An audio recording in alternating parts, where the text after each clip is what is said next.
So how are you feeling today? Nervous, but here we are in beautiful Worcester, Massachusetts, so there's no turning back now. Under investigation for the bodies it was keeping in the basement.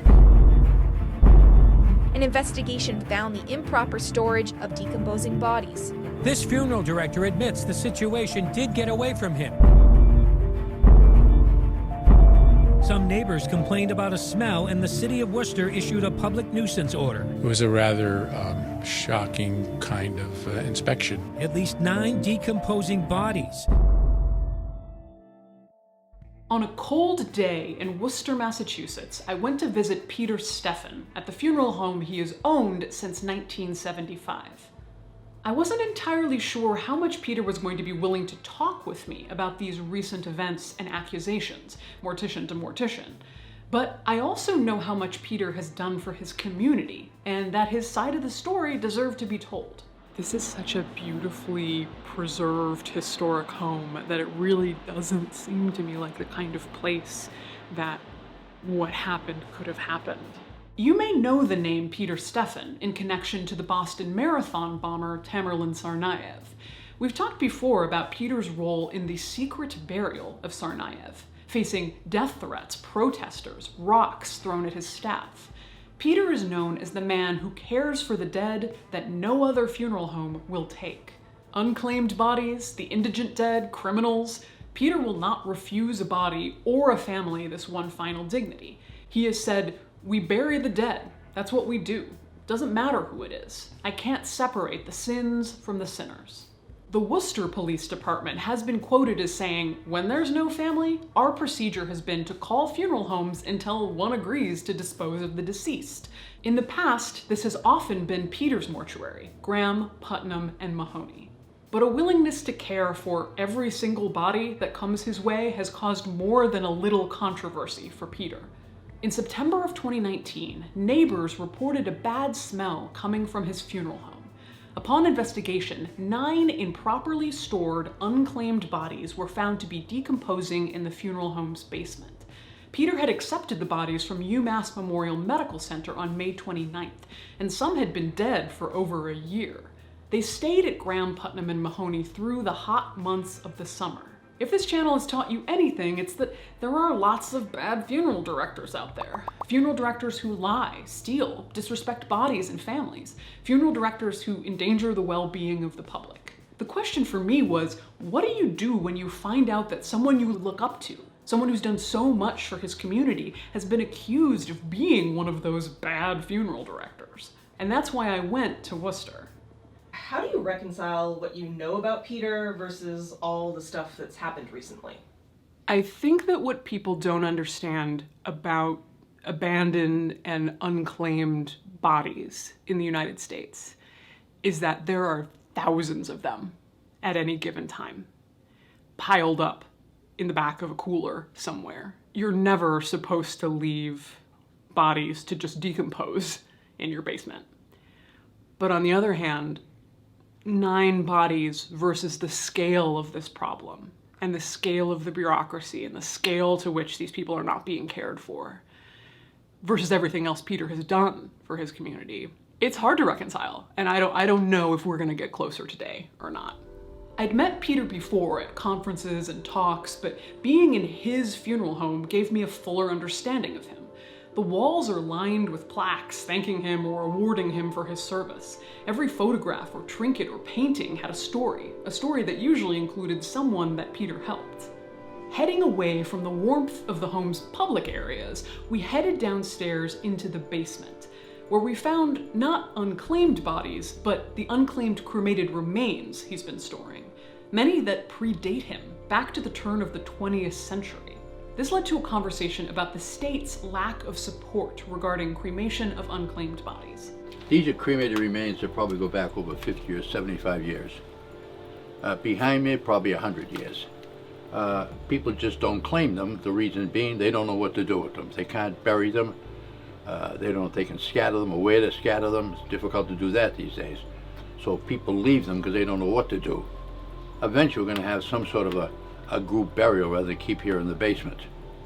We've been planning that for a while. These are from the 1950s. Oh, and it's back here in the closet. Go back to the 1890s and 1900s. See, an ashes now come through in a powder form, easy to scatter. What you have here is basically bone chips. Bones, yeah. Right. Over here we have infants' ashes they haven't claimed. I have people call me and they'll say, we just rented an apartment, we found a box in a closet. And people can't afford to bury them. It's $600,000, $700 at a cemetery. How many ashes do you think you have? Between upstairs and down here, probably 300, over 300. It's obvious that Peter cannot stop himself from taking on the indigent dead that needed a place to be, but the big question is, why did Peter agree to take those bodies if he knew he didn't have the space? The short answer is that Peter was under the impression that the state of Massachusetts would promptly authorize the cremation of the bodies. He never expected to have to hold on to them as long as he did. Bureaucracy reared its ugly head. The city's public health director told Peter not to cremate the bodies until the city law department gave him the authorization forms. It took 4 months for the city law department to produce those forms, after action had already been taken against Peter. They came after me. For 2 months I battled them, finally beat them. The city dragged its toes, the state dragged its toes, and I was found guilty for one thing, because I waited for the city to do something, so I'm as guilty as they were. That's easy. But the fact is it wasn't willful. I was waiting for them. We reached out to the Worcester Division of Public Health about Peter's case, but they didn't want to comment. But part of their argument against Peter was that he should not be accepting all the bodies that he does, that he should turn some away. Dr. Michael Hirsch, the City of Worcester's medical director, said that while Peter's heart was in the right place, he should not have taken the 9 bodies in May. Hirsch said that funeral homes should take turns accepting bodies, that Peter shouldn't take them all. Leaving anyone behind is something Peter vehemently disagrees with. How the hell do you turn them away? How do you get a telephone call and someone says, well, there's no money, or I can't help you, I'm going to go back and watch the football game? How do you do that? Can't. I've often said money's only good for what good it'll do. Like it or not, other funeral homes will get the phone call, find out there's no money, and refuse to pick up the body. But that's not entirely their fault. To be frank, why is it the job of private businesses to subsidize the state in taking care of our dead? Peter does it, but that doesn't mean everybody else has to do it. What are you supposed to do? Welfare gives you $1,100. They haven't changed that for 37 years. That's totally hopeless. The state doesn't care. There's no question about it. If they do care, tell me where, because I don't see it. And we have abandoned people now, local hospital. They've been over since last April and May. And the city just sits around and nobody wants to do anything. It's all geared, it's the war against the poor. I don't care who it is. That's what I call it. With the low amount of money given to funeral homes to help with low-income burials or cremations, very often funeral directors like Peter end up paying many of the costs out of their own pocket. No wonder it's not always easy to get funeral homes to take turns taking unclaimed bodies. They simply can't afford it. Peter took us to their current body storage unit, which only holds 3 bodies. I'm used to California, where body refrigeration units at crematories are massive, holding dozens of bodies at a time. All of a sudden, it made much more sense why those 9 bodies were unrefrigerated last summer. There just wasn't any refrigeration available. By the time Peter got them, the bodies had been dead for so long that he couldn't embalm them either. There's now a new unit being constructed outside that will hold additional bodies. This is just a 3-person unit. 3-person, yeah. So this is what you had prior to the new unit upstairs. Right. So obviously if you have all of these unclaimed bodies, the 3-person unit is not gonna do what it needs to do. That out there will hold 15 to 17. But I couldn't help wondering if the larger storage unit could be a slippery slope. Do you worry that now that you have room for 17, you're gonna become like someone obsessed with stray cats and it's just going to be more and more because you're already someone who cares so much about this? Well, it wouldn't matter to do it anyway. The idea is just to make it more easy to do it. I'm not going to turn them down. You can't leave them. As I told these people, it's somebody's father, mother, sister, brother, or child. It's unconscionable, disrespectful to leave deceased human beings around for 7 or 8 months. What needs to happen to change it? Well, if they raise the welfare fee to like where it should be, I did a cost of living index on it. It should be about $2,900. If you get $2,500 out of them, a lot of the funeral homes would pick up these people. And if some of the cities and towns, which most are doing, would sign a cremation form, makes it easy. the abandoned body problem goes away. But you can't leave it at $1,100 for 37 years and then fight with the funerals to pay them when they do put the bill in. But I went by the word, and I have all the public records to show that the city dragged its toes. No question about it. They waited and waited and waited, and they waited too long. So everybody was trying to find a way out of it to put the blame game. I said, who cares about the blame game? Just get it done. Coming after me is a waste of time. I've been doing it for years. It's not something I started a year ago.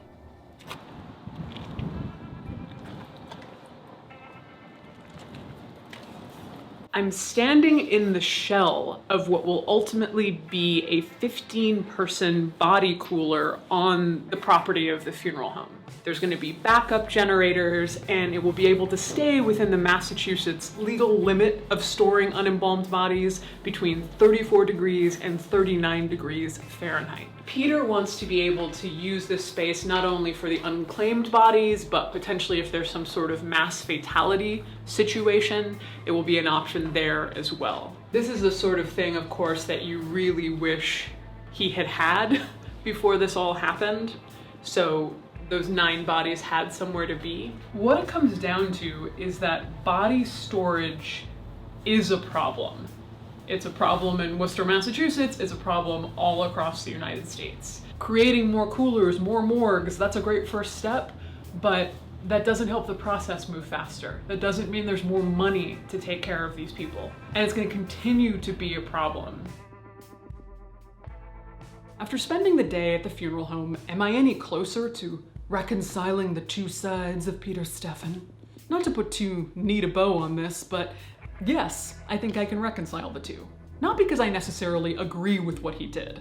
Peter himself takes responsibility for waiting too long. But because I understand why he did what he did. Because as a soldier in the war against the poor, as he calls it, he couldn't not take those bodies. And once he did, his hands were tied. I really don't mean these to be fighting words against the state of Massachusetts. I am but a sun-weakened vegetarian from California, but this is a problem everywhere. This is not a Peter Stefan problem. This is a funeral industry, government, and Department of Public Health problem. It's a problem that we don't, as a society, seem to be too outraged about. Because of the choices he made, Peter's license was suspended for a period of time, and then reinstated with a 2-year stayed suspension. That basically means the state will monitor and report on Peter to ensure he's in compliance with the law. This may seem like something a bad funeral director would be forced to do, but Peter actually likes it this way. He wants the government to see what's been going on.